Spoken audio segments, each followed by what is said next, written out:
In a sport where fear is taboo and seen as a weakness, one man stands apart. A heavyweight who moves like a welterweight and punches like a Ford Escort. Going as fast as it can. The fastest finisher the UFC has ever seen. Shortest average fight time in UFC history at 2 minutes and 2 seconds. Yep. A man so dangerous, Jon Jones chose retirement over facing him. Because Aspinall is so terrifying, he's so scary, he's so formidable, nobody wants to fight him. But don't let him fool you. I'm scared to fight everybody. I'm a friggin' 6'5", 115 kilo guy with like cauliflower ears and everything, like tattoos, the whole lot. It's pretty difficult to sit here and say, like, I'm scared to fight anybody. Like, have that and be literally the #1 heavyweight in the world. If you are gonna sit in an arena and the arena's packed to the rims with 20,000+ people, and there's another guy over the other side of the arena waiting to fight you who's trained for the last 10 weeks, and you've got to meet him in the center of the octagon with millions of people watching around the world and know that you can get separated from your own consciousness and you're not scared, you're either lying to yourself or you're just a complete idiot. But here's the thing. It's not just Tom Aspinall. Mike Tyson admitted he was terrified before every fight. While I'm in the dressing room, 5 minutes before I come out, my gloves are laced up. Come out, I have supreme confidence, but I'm scared to death. I'm totally afraid. I'm afraid of everything. I'm afraid of losing. I'm afraid of being humiliated. But the closer I get to the ring, I'm more confident. Once I'm in the ring, I'm a god. George St. Pierre, in his book, The Way of the Fight, he says, I'm scared. Before every fight, I doubt myself. I try to be confident, but deep down inside, I'm scared. And this is the GOAT that's talking. You never want to admit that you're scared, even though deep down inside you are, Right. because it shows signs of weakness, but it's not. I always say that I used to have 2 fights. I used to be fighting my opponent, I used to be fighting myself. I used to be trying to block out the fear. I used to be fighting the fear more so than my opponent. He'd be like, I need to stop thinking like this is not how I'm supposed to think. Courage isn't about being fearless. It's about recognizing fear and moving anyway. And that's what separates the average fighter from the elite. A big challenge, a big pressure is like a fire. It's like a raging fire. Either you can allow this fire to consume you and just take you over completely, or you can gain control of this fire and harness it, and you blow it right at your opponent. When you are open with that and you embrace it, like it gives you a whole superpower in itself. You're like, You own it. I'm f***ing scared, but I'm going to do it anyway. Like, I'm going to look across, whether it's Jon Jones or somebody else, I'm going to look him in the eye and I'm going to be like, I'm f***ing scared, but I'm coming for you. There is no shame to admit that you're afraid, because there's no courage without fear. And when I made peace with that, it changes everything in my life. Long before the world knew his name and called him a champion, there was nothing. Just a young father and a dream that looked impossible. This is just my dream, you know what I mean? One day I'm going to be UFC heavyweight champion of the world. But I'm in Atherton, in Greater Manchester. It's raining outside. I can't afford to put fuel in my car. And I've got 3 kids upstairs crying. I was unsure whether I want to carry on with the sport or not. And yet, from that rock bottom came one of the most dangerous heavyweights the UFC has ever seen. Tom Aspinall's story is not just about becoming a champion. It's about how fear turned him into one. So the real question is, what happens when a man builds his entire career on it? And to understand how he rose to the top, you have to start where everything almost ended. They say, don't they, something like, it takes years to become an overnight success or whatever. Yeah. And that's exactly what I'm dealing with, yeah. I'm a massive believer in, like, just outlasting people. Like, just being consistent and outlasting people a lot of the time overtakes anything else. My name's Tom Aspinall. I'm a MMA fighter from Team Carbon, and I'm a grappler and jiu-jitsu fighter representing Aspinall BJJ. I remember the first time I had to sit down with someone, probably when he was 15, and said, what is it you want to do? And he just said straight away, I want to be in the UFC. Since I've been a young boy, since I first started training, me and my dad have had this dream that I'm going to be the undisputed UFC heavyweight champion in the world. But dreams don't pay the bills. And for Tom Aspinall, reality was brutal. I think a lot of people who are not involved with the sport and not fighting professionally don't realise how hard it is financially. They see me and other guys at the top of the division You know, we're traveling the world, we're making money, we're winning titles, we're doing all this good stuff. Honestly, most of my fights, there was 100 people there, and I came away with 100 quid cash, and nobody gave a either way. Especially when I like had kids and stuff, I like wanted to quit so many times because I'm like, I just need to like get some money. And that's the realization of it. Like, MMA is such a tough sport. It's so difficult to make any money. I was completely satisfied with it for a while because I was like, that's what everybody else was doing who was trying to make it in MMA. Do you know what I mean? I was fine with it.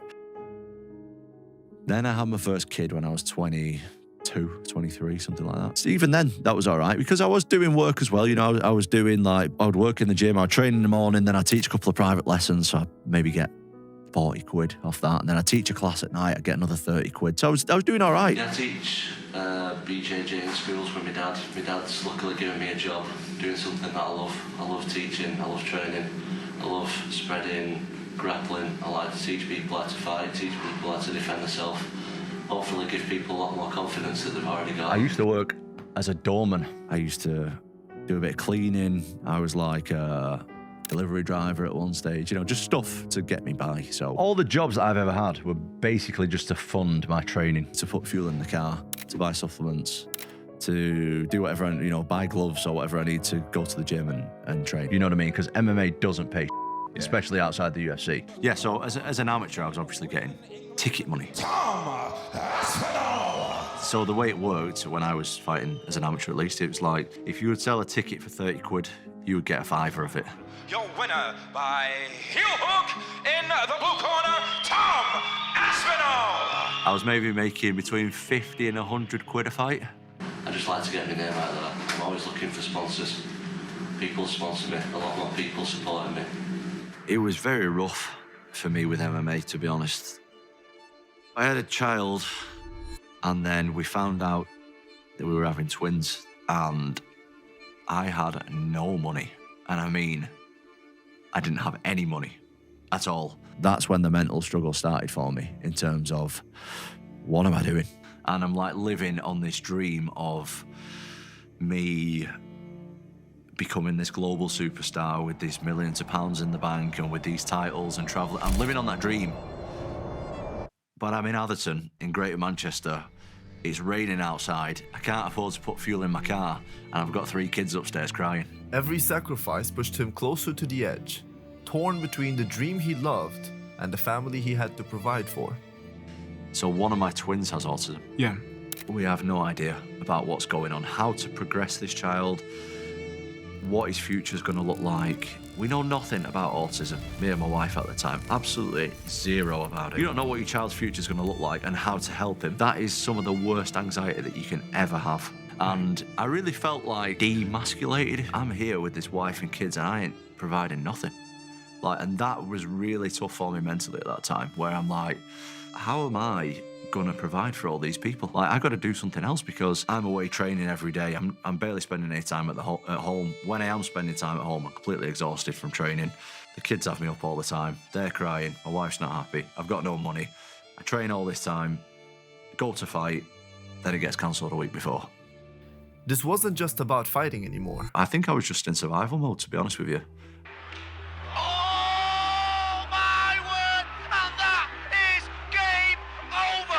So I think out of 9 fights, I think 7 or 8 of the people I fought were unbeaten. In my 3rd amateur fight, I fought someone 8-0 with 8 knockouts. Heavy shots and he's out. I really enjoyed the amateur days, actually. I would have had 50 fights if I could. The problem was with my amateur fights is I basically ran out of people to fight. For 2.5 years, Aspinall sat in empty venues waiting for opponents who never showed up. It was about 2015 where opponent after opponent just pulled out. Being a heavyweight MMA fighter in the UK is very tough. I had 3 little kids and not had a fight for like 2 years because opponents kept pulling out all the time. There's just not a lot of active heavyweights, so it's difficult to get fights. People want to protect their records. We went to fights where his opponent didn't turn up. We've gone where the opponent's been a different opponent. Yeah, it was just a tough time. There was times that I wanted to turn me back on the sport and do something else. I was training all the time. I was struggling to get opponents though, and the fights just weren't coming through, and that was probably the toughest time of my whole career. I just hated owing anybody money. I just hate going to people and asking them for money. Sometimes I had to like lend money off my dad to go and put fuel in the car to go to the gym. Me and his mum sat him down and we lent him money, we helped him out. Lots of arguing and crying and please give it a go and see how you get on. I remember like having to borrow money from friends to like put fuel in my car, buy nappies for my kids and stuff like that, just so I can like keep living on this dream of having a fight in 6 weeks, getting 600 quid and being able to give them 20 quid back. The people on the outside thought, what is he doing? Like, what is this guy doing? Like, he needs to like look after his family.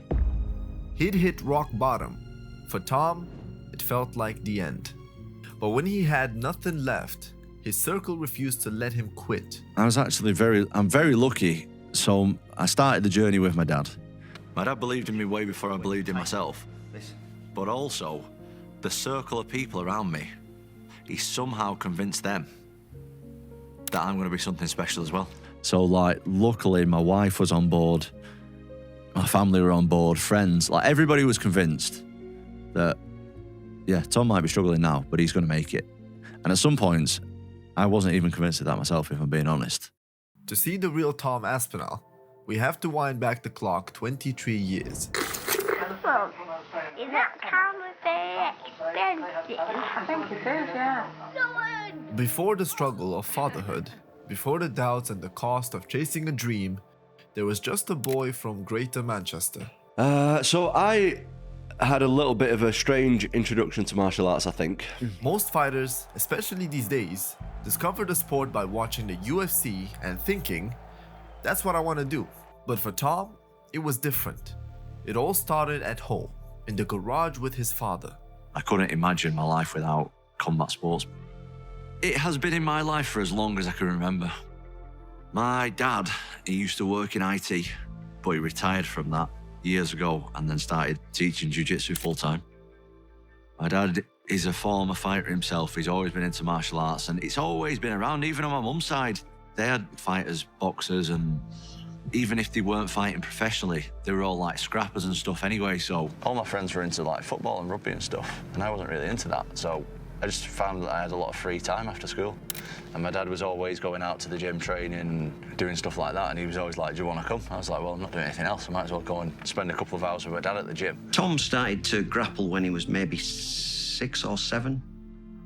When he was about 10 or 11, he started to really enjoy it. And because I was teaching jiu-jitsu, he was a mat rat. You know, he was with me every day. He'd done all the particular sports, jiu-jitsu, boxing, wrestling. I was like 10, 11, 12 years old trying to train with like fully grown men. Yeah. So it didn't really work out that well. I was in the gym, but it wasn't like real training. So I would go to any combat sport that had kids in the gym my age. Now sometimes that'd be a boxing gym, they'd have more kids in that gym, so I'd go there and then that kind of die off, and then I would maybe have a couple of boxing fights, and then I would say, oh, look at this wrestling club, like there's loads of kids in this club, let's go there. Jiu-jitsu with a gi, no gi, wrestling, boxing, Thai boxing, kickboxing. I've competed in every individual discipline, and then by the time I got to like 15, 16, it was just like a natural progression of like, right. I remember the first time I had to sit down with someone, probably when he was 15, and said, what is it you want to do? And he just said straight away, I want to be in the UFC.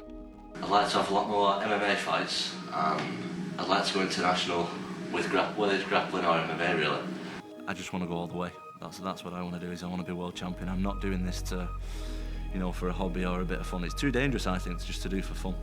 I think you've got to be all in or all out, and I'm all in. I want to go all the way. I want to be world champion. No, that dream came when I was about 14, 15 years old. And I remember I'm going to a gym and there's guys there in the morning. So I'm obviously off school for whatever reason. My dad's took me to the gym. And I remember asking like specifically like, oh, why are these guys not at work? Do you know what I mean? Like what's going on? And they're like, no, they do this full time. I'm like, what? So they train in the morning, that's it? No, they're like, no, they train in the morning, then they go home, then they come back and train at night, and then they'll fight, and that's the way they are. And when I started realising, oh, that's how people that's what they do. They don't work a normal job.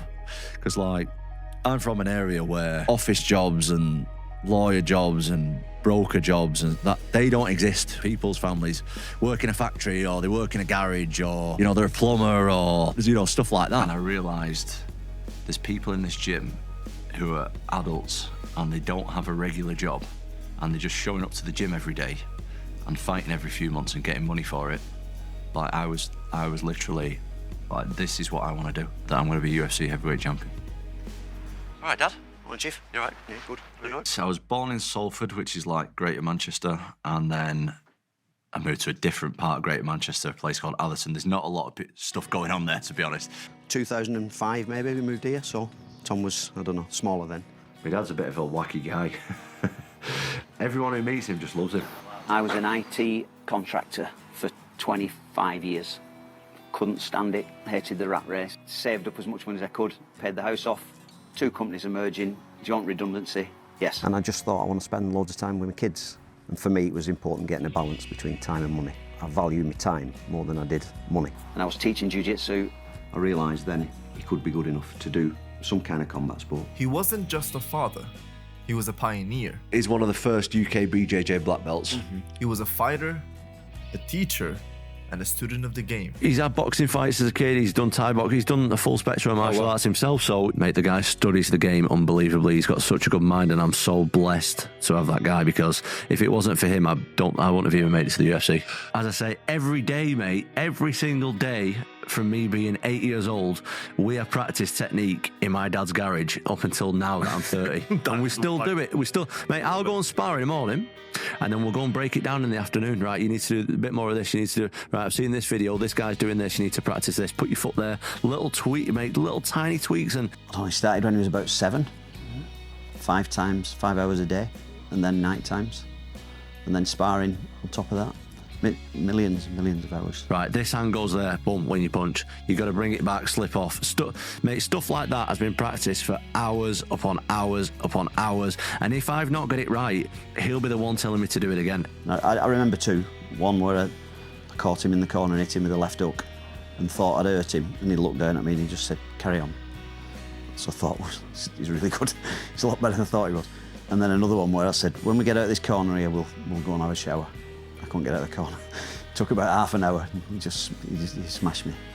And I was bleeding, and the tooth had come out, and my ear was sore. And my wife goes, "What are you doing with this?" So I think he's going to be really good. A lot of strong part of why I do martial arts is because of him. He's my son. I love him to bits. It doesn't matter what he did, you know.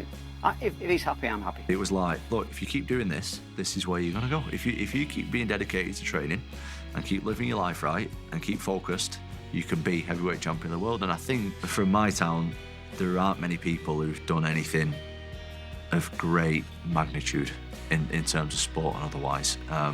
That belief is shut down so much from a young age by not just parents, but other people surrounding in the community. Like, listen, maybe don't think you're going to be a Hollywood actor, because you're not.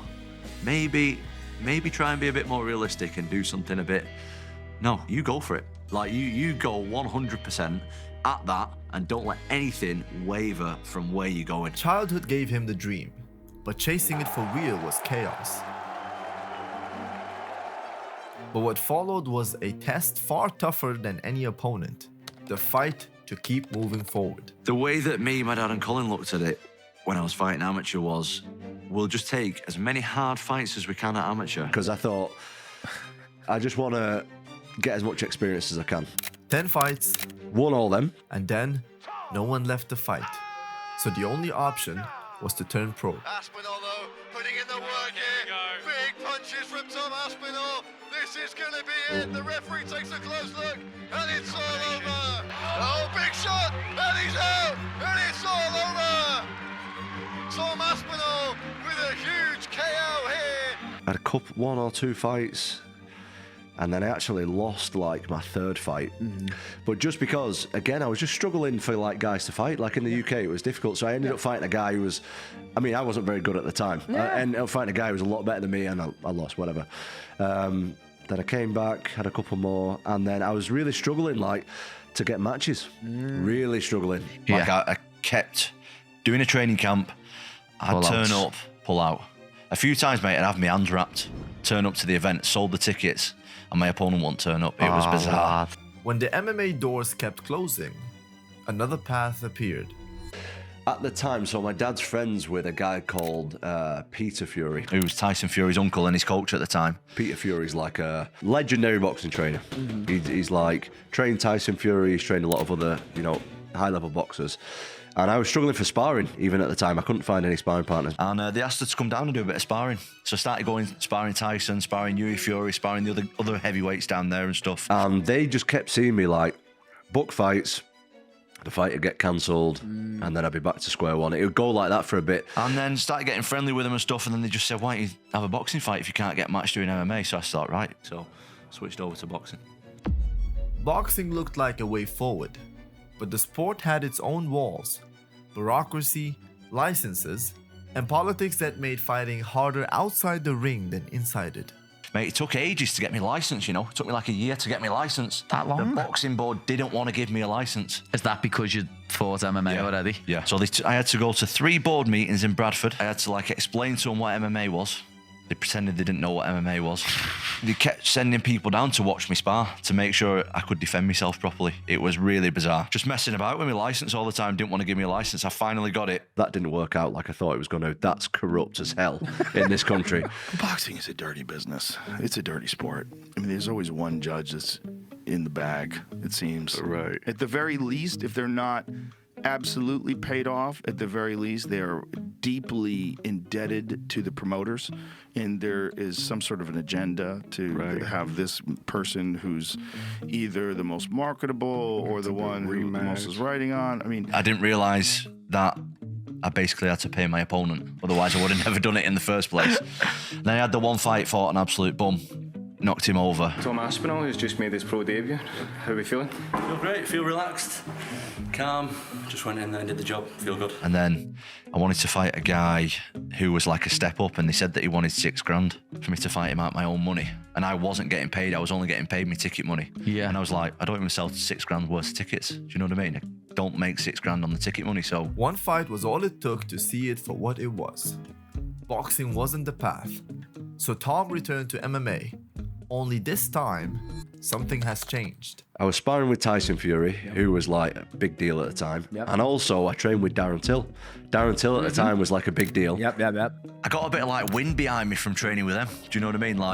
More people knew about me. That's when Cage Warriors called. Tom Aspinall!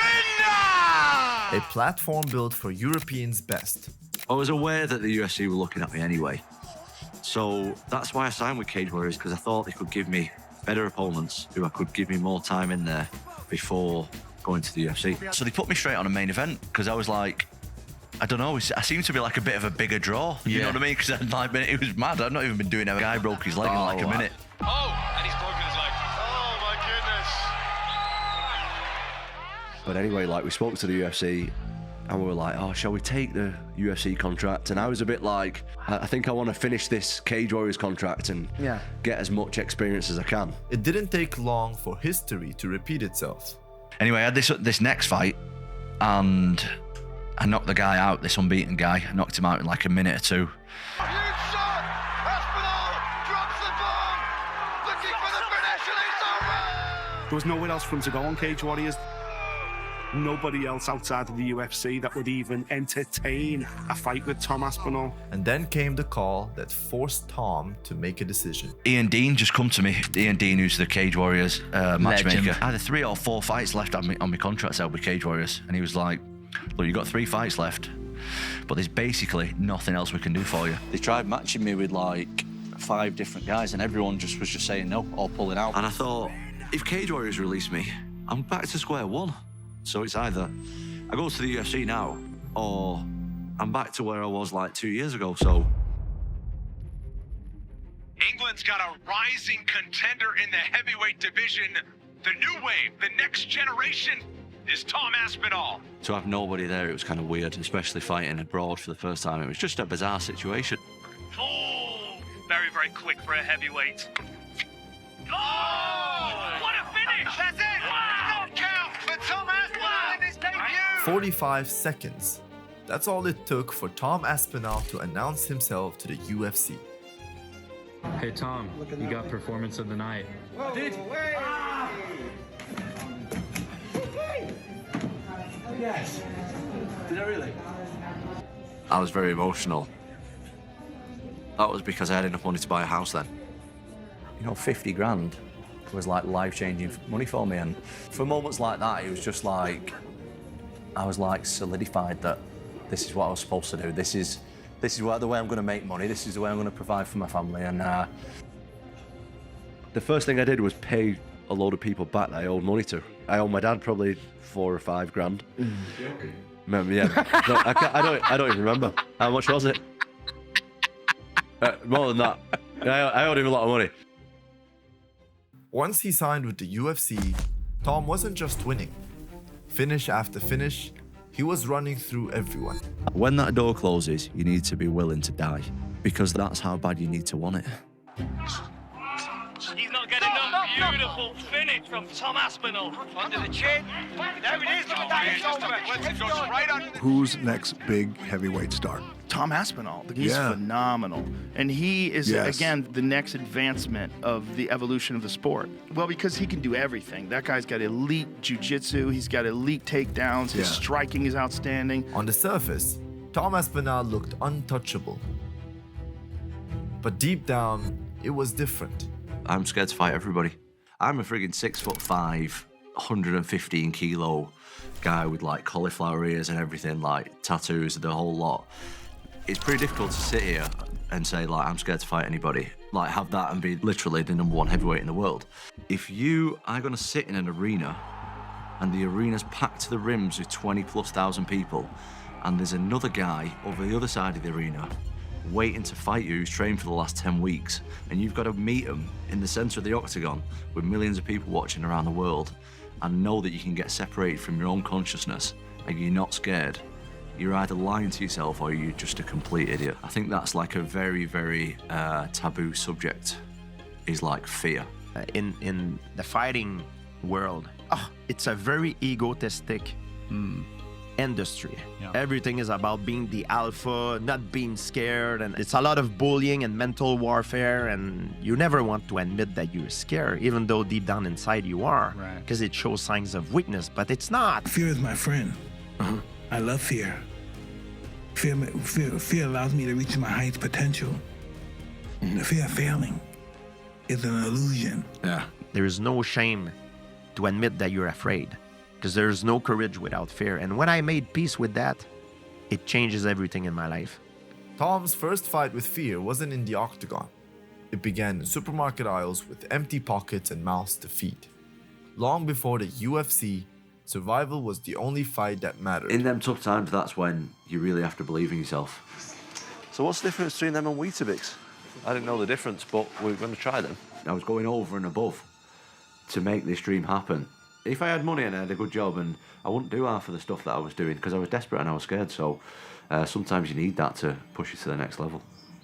I know what it's like to have literally next to no money. I know both sides of the spectrum. That desperation taught him a truth he carried into fighting. Fear makes you sharp. Fear makes you very sharp. Fear makes you do stuff that you can't usually do. And history shows it. Fear drives survival. When David Goggins was 300 pounds, it wasn't motivation that made him lose the weight. It was the fear of dying the same man. My biggest fear to this day is going to heaven and being judged by God. And I was some fat 300-pound guy like I used to be that still sprayed for cockroaches with that's okay. It's what you want to do. I didn't want to do that. My biggest fear was dying that 300-pound man. Never knowing I can be who I am today. A lot of us are wasteful, but we're wasteful of who we are in life. When Kobe Bryant trained at 4 a.m., he said it was because he feared being outworked. See, fear's a very, it's not always a negative thing. I like to give this example because this actually happened to one of my close friends. He's a skinny fella, he won't mind me saying. He was doing something with a wardrobe. His child was in the room who wasn't even walking, like 6-7 months old. The wardrobe fell.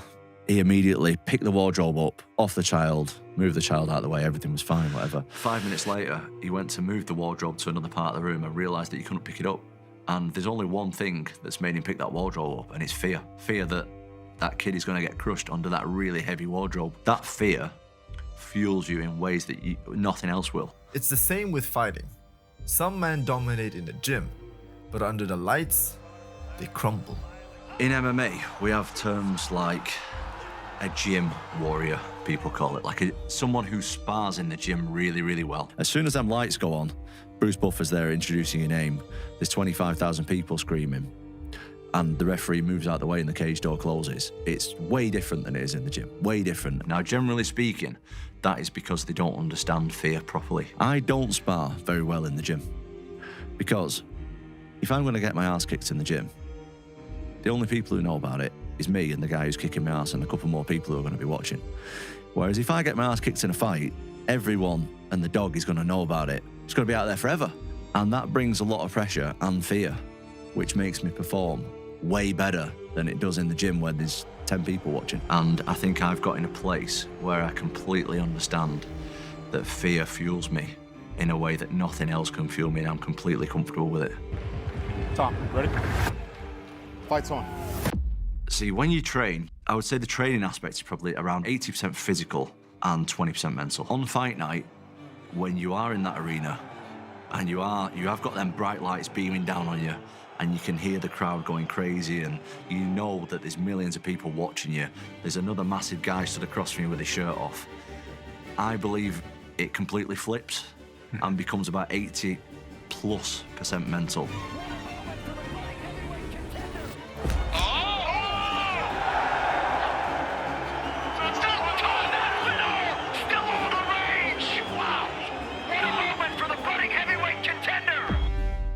Think about the last time you did something that scared you.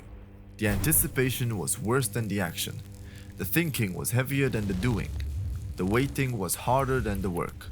That's always how it goes. We build fear up in our heads until it's this massive, unmovable wall. We imagine every way it could go wrong. We rehearse failure until it feels inevitable. And then we finally move. And it's hard, sure, but it's never as hard as we made it in our minds. I always say that I used to have two fights. I used to be fighting my opponent, I used to be fighting myself.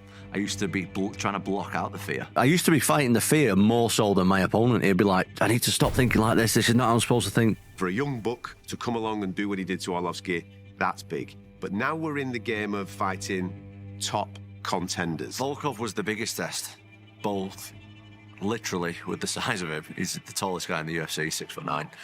But also he was just outside the top 5. Tom Aspinall, his first main event and his first time fighting at the O2. It just brought a whole different kind of pressure. I'd never fought in front of a packed out arena before. When I'm physically walking out, mentally I've walked out 10,000 times before I've actually physically walked out. Where I could almost feel what I'm actually going to feel when I'm fighting. I've done it that many times. And what is it you want to feel? I want to feel that fear. The fear you feel right now is supposed to be there. It's making sure you understand the weight of what you're about to do. Your job isn't to eliminate it. Your job is to let it exist and move anyway. To feel it fully, to acknowledge it, to let it pass through, and to keep moving. When you are open with that and you embrace it, like it gives you a whole superpower in itself. Like I'm going to look across, whether it's Jon Jones or somebody else, I'm going to look them in the eye and I'm going to be like, I'm fucking scared, but I'm coming for you.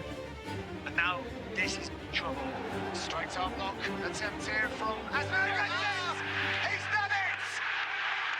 What a moment for Tom Aspinall!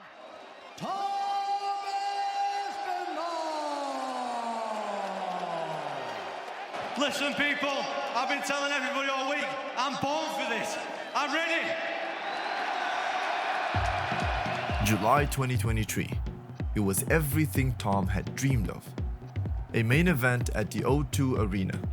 A title eliminator. His hometown crowd behind him. It's been a record-breaking run to 5 wins for Tom Aspinall. Curtis Blades has been around the top 5 longer than most. Can he slow down the grit tonight? But in less than 10 seconds, the night would turn into his darkest memory. Everything seemed a little bit off. I knew that I had a bad knee years before. I knew it was getting worse. I just wanted the fight to be over. Tom said he's going to push the action, but he's got to be careful. Curry's just landed 2 huge right hands. Oh, no! Oh, his knee's gone. Wow! His knee's gone. Oh, such a shame. What? I was in a lot of pain, first of all, but also I was in a lot of emotional pain. I felt like I wasted everybody's time. My knee just gave out in front of 25,000 home fans in the O2 Arena in London in what was a title eliminator fight. When you sat on the floor of the UFC octagon in the O2 Arena with your leg up in the air and there's 25,000 people who are there for you start leaving the building, it was by far the toughest part of my career, by far. Went to see the surgeon straight away. If I go in there, I have a good fight, I show off all my training, but I get knocked out. Like, even though I'm going to be sad that I've lost the fight, I am relatively satisfied that I went in there, I had a go, came up short. Like, I can live with that. Whereas with the knee, I went in there, got injured straight away, surgery, and then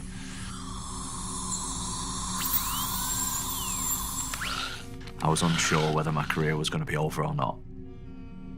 I think it was a bit more complicated than they thought, because it took like twice as long. So I keep asking what happened. But none of the nurses want to tell me. I think they want to wait for the surgeons to tell me, so I guess I'm just waiting for that. I've had a knee problem for a long time, and I knew that I was never kind of like 1-2 fights away from getting to the UFC, so I wanted to train through the knee problems. Then I got to the UFC, I'm training, I fight, I win. Oh, my knee's all right. I'm doing pretty well here. Like, I can fight with one knee. They offer me another fight. I don't want to say no to the UFC. I'm on this roll. I've still got this bad knee. I'm training with one leg. It's like, I got in the UFC and it was just like fight. And every time it's like more and more popular, more interviews, more media, more fame, more money, more this, that. To be honest, before the injury, I was half in the sport and half out. I wasn't sure if I wanted to carry on.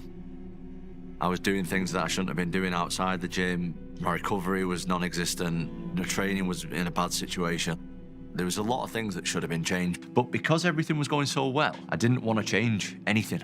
Next minute, I'm sat on the couch for 6 months with this big cut on my leg. I can't walk. That was actually the closest point where I was pretty close to throwing in the towel then, to be honest. I was like, well, I'm financially comfortable now. I've had some fights in the UFC. I've had some success. I think I was just outside the top 5 at that time or something, maybe top 10. No, I've gone way further than a lot of people have done. Maybe I'll just like leave it there. People thought I faked the injury or something. So I think like a lot of people thought, yeah, he didn't really want to be in there with that opponent. Especially my opponent at the time, Curtis Blades, was like running through everybody. I started reading these negative comments. And I was like, what is this? Well, like, where am I going? I'm letting these regular people, like, speak, like, talk to me and put regular thoughts in my mind. And I'm not a regular person. Nah, I've got to come back and win this title. There's no chance this is going to be the end of me. We just sat and had a chat and said, you're either all in or all out.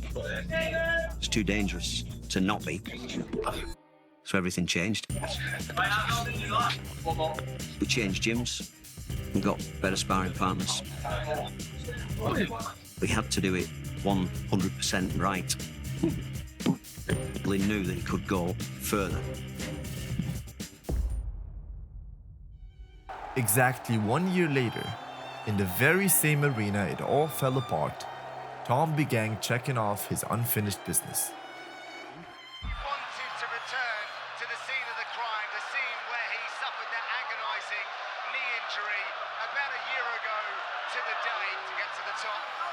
Right the wrong of what happened last year, straight back to the scene of the crime. Same venue, same place, everything. Same people are probably going, and I feel so hungry. Like, I just can't wait to get in there, mate, and just want to show everyone that I'm the future heavyweight king. Oh, nice elbow from... Oh! Big shelling! Obviously, Jon Jones is the heavyweight champion of the world right now. When do you think you would earn a shot at that man? Give me that microphone, Mike Bisping. I'll tell you exactly what I'm going to do. I'm going to be sat front row for Cyril Gane against Sergey Spivak. I'm going to beat the winner, and then I'm going to beat Jon Jones. Jon Jones' heavyweight debut was spectacular, choking out Cyril Gahn in the first round and reminding the world why he's the GOAT. And to prove that, the UFC booked him with Stipe Miocic later that year. Y'all want to see me beat up Stipe? Who many still call him the greatest of all time. But there was one problem.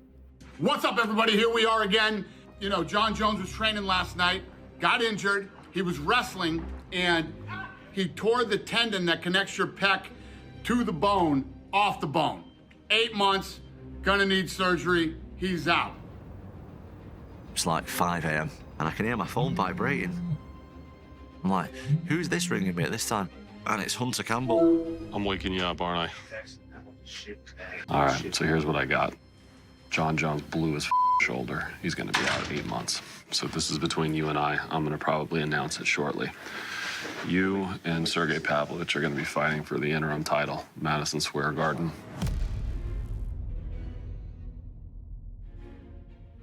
It's like, right, okay. The next day I sparred. I just wanted to see if I had 5 rounds in the tank. 3 rounds in, pulled my back. Never had an injury like it. Back was completely stiff, literally couldn't walk. I just agreed to this fight. I'm gonna have to cancel. I might never get this opportunity again.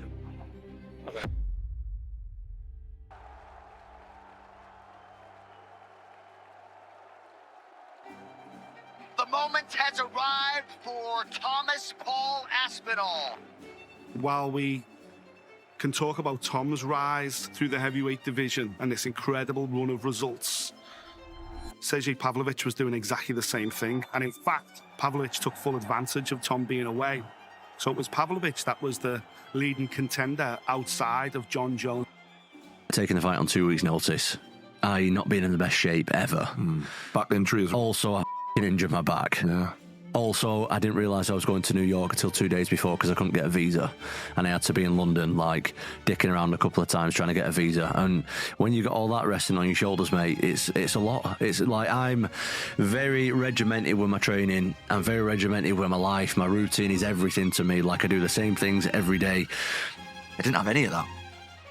I just rocked up 4 or 5 days beforehand with a back that I could hardly move around. All this stuff weighs heavy on you mentally, but got to be in there to win. So let's just have a go.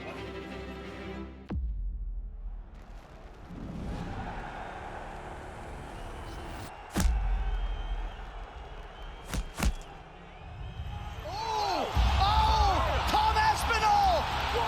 That'll do it! Tom Aspinall has done it! He is the UFC interim heavyweight champion of the world! Knockout! And now, the new UFC interim heavyweight champion of the world, Tom Aspinall!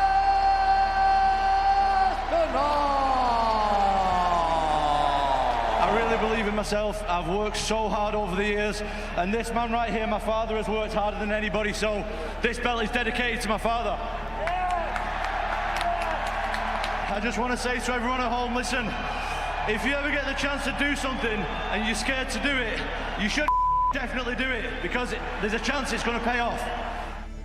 Aspinall winning the interim heavyweight title kind of complicated things, because in the eyes of many fans, Tom was the legitimate heavyweight champion and should be Jon's next fight. Tom Aspinall taking this fight on 2.5 weeks' notice against the terrifying Sergey Pavlovich, coming in there and not just squeaking out a victory, beating him in 69 seconds, dropping him, knocking him out. And then we come to find out after the fight that he injured his back 2 days before he got the call. I feel at this juncture that the biggest fight the UFC can make in the heavyweight division is Tom Aspinall versus Jon Jones. And this is no knock on Stipe.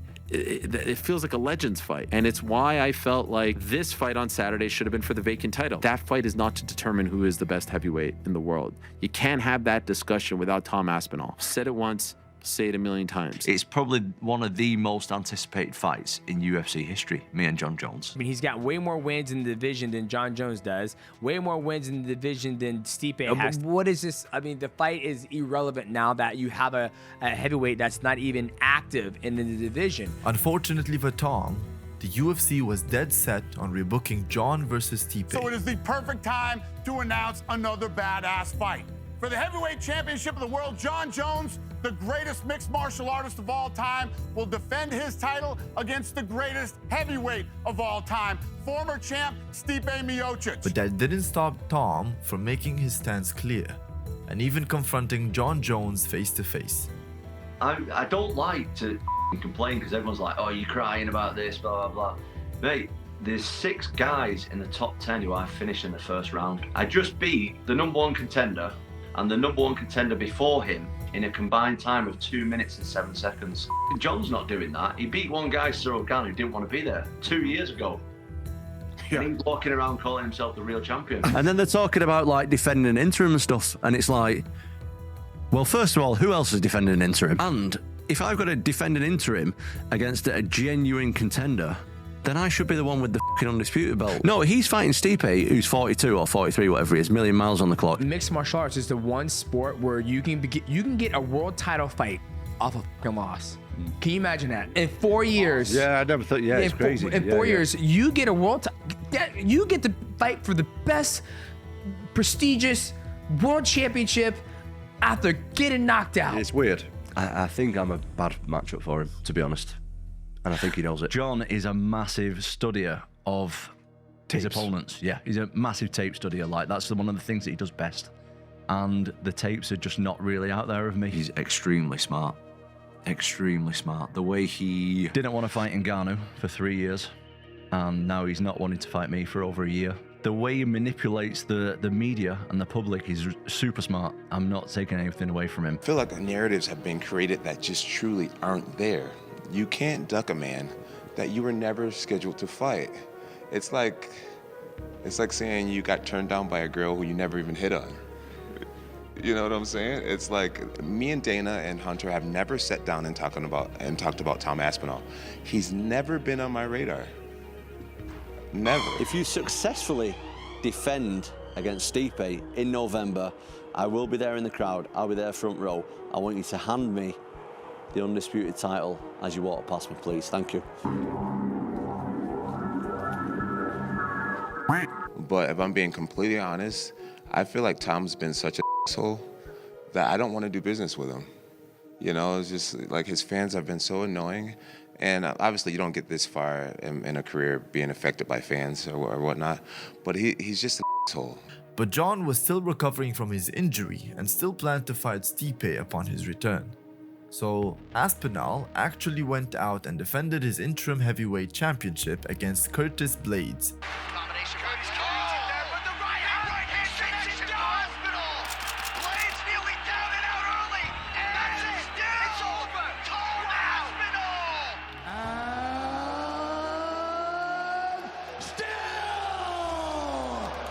And let me just say, I just spoke to the boss man. And who wants to see Tom Aspinall versus Jon Jones? Hello, Jon. I have nothing against you personally, but I just think I'm better than you. I just know that I can beat you in a fight. So I'm coming for it. This Manchester... Jon Jones, he was praying that I would lose that fight against Curtis Blades, mate. Praying that I would. Because there is nowhere that you can find publicly, nowhere, him saying that he will fight me. We know he's a bit overweight these days. The guy was sat there, mate, with the Cheeto fingers or whatever, the Doritos on his fingers, with his iPhone in hand, waiting for me to get knocked out so he can start tweeting about it. Let's be honest, and since I won that fight, he's gone completely quiet. There's no way on earth that he's going to fight me. Not a chance. I will retire Jon Jones without even fighting him. Jon Jones was not having it with Tom Aspinall questions, going so far as to walk out of an interview with a British media. How's it going? I'm good. How are you? Doing all right. Good, man. Good. Have a seat, sir. Hey, I'm not gonna do this interview. You don't want to do it? No, because it's gonna be an Aspinall fest. I'm not gonna. Come on, let's go. Tom's head is in the right place. He should want to fight the top guys in the world. I believe that he has time to fight the top guys in the world. As far as fighting me right now, I'm fighting Stipe. I get that Tom is an exciting fighter. I get that finally, after 16 years, we found somebody who's 7 years younger than me and 30 pounds bigger than me. Like, we finally found someone who may give me a great challenge. And everyone wants to see it so bad. But for me, it's like, what is it? What's in it for me? He changes nothing if I beat him. And I'm not into gambling my legacy for what's exciting. I want legends on my resume. I see myself as the #1 heavyweight in the world. I'm ranked #1 in the heavyweight in the world. The fans see me as the #1 heavyweight in the world. Let it be on paper now that I'm the #1 heavyweight in the world, and let's unify the belts. You're beating guys who aren't even champions, and you consider yourself a champion. He's not a champion. So Jon said I need to fight more champions, but this is the problem I've got. Jon is the champion, and he won't fight me. And he says that he won't fight me because it's too much of a gamble. Aspinall to me is no different than an Olin St. Prude or Dominic Reyes or Anthony Smith. You're like just another up-and-comer that's exciting right now. And I'm not into gambling my legacy for what's exciting. And Jon, if you're not into gambling your legacy, that to me sounds like you're scared of losing against me. What's the question? Do you want to see the winner fight Tom?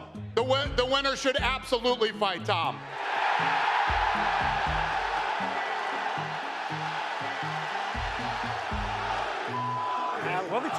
Who's got the next question? Knock it off. So you're going to be the backup fighter for the fight between Stipe and Jon. Is that confirmed? Yes, mate, that's confirmed. Somebody pulls out, I'm in.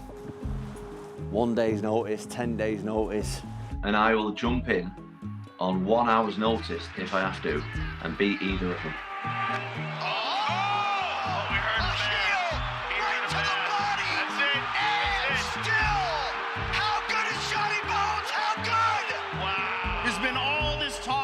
Future, whether or not you would fight Tom Aspinall, whether you retire after this fight. You know what? While I got the moment, while everybody's cheering and so happy, I want to acknowledge Jesus Christ. After a predictable win over Stipe, the next step seemed clear. Jon Jones versus the real contender Tom Aspinall to unify the belts. Or was it? Jon Jones definitely wants to fight. It'll be next month, it'll be June, it'll be July. Just when and where is what we're working on now. Tom Aspinall had done everything right. He won the interim belt, he called out the champion, and then nothing. For a whole year, Tom sat on the sideline, waiting and waiting for Jon Jones. We know the history. We know Jon Jones has been doing anything but accepting the fight. He's been living his best life. He's been out in Thailand. He's been riding around on motorbikes, sniffing people's hairs, having a good old time, drinking beers, enjoying himself, enjoying the fruits of his labor, but not accepting the fight with Tom. Like I say, the problem isn't with Jon. The problem is the fact that he's sitting on the belt and not doing anything. I want to be known as the guy at heavyweight, or at least have a shot. You know, like, just give me a shot. Give me the opportunity to do it. And I think I can do it. I'm the best heavyweight in the world. I'm not getting my credit for it. They're holding the belt hostage, mate, and Jon Jones is loving it. He's loving the fact that Dana White's getting on every interview possible. Friggin' hell, you talk about something, you're talking about bantamweights, and Dana White flips it back and starts talking about how good Jon Jones is. Anybody to call Islam the pound-for-pound best fighter in the world when Jon Jones is still fighting is nuts and shouldn't be ranking in the pound-for-pound or doing any of the rankings. Listen, there's no debate. Jon Jones is the GOAT. Undefeated, never lost, and he went through murderer's row. It's just, guys, let me explain something to you. Jon Jones. When you look at Jon Jones has never lost a fight. Put two guys in a room, and who comes out? Jon Jones walks out of that room every time. And listen to me, I'm not defending Jon Jones. No matter what you think of Jon Jones, he's the best ever, and he's the pound-for-pound best fighter in the world. And he's the pound-for-pound best fighter in the world. I'm like, mate, if he's that good, let's fight. Like, I'm the #1 heavyweight in the world right now. Let's put it on the line and let's see who the man is, me or Jon. It's simple as that. It's not Is Jon Jones scared to fight you? Yes, absolutely. Jon Jones called us last night and retired. Jon Jones is officially retired. Tom Aspinall is the heavyweight champion of the UFC. My information is that he gave the UFC a number. He gave them a price tag. He said, I'll do it for this number. What number? I believe it's in the $30 million range. He didn't think that they would come up with the number. And they did.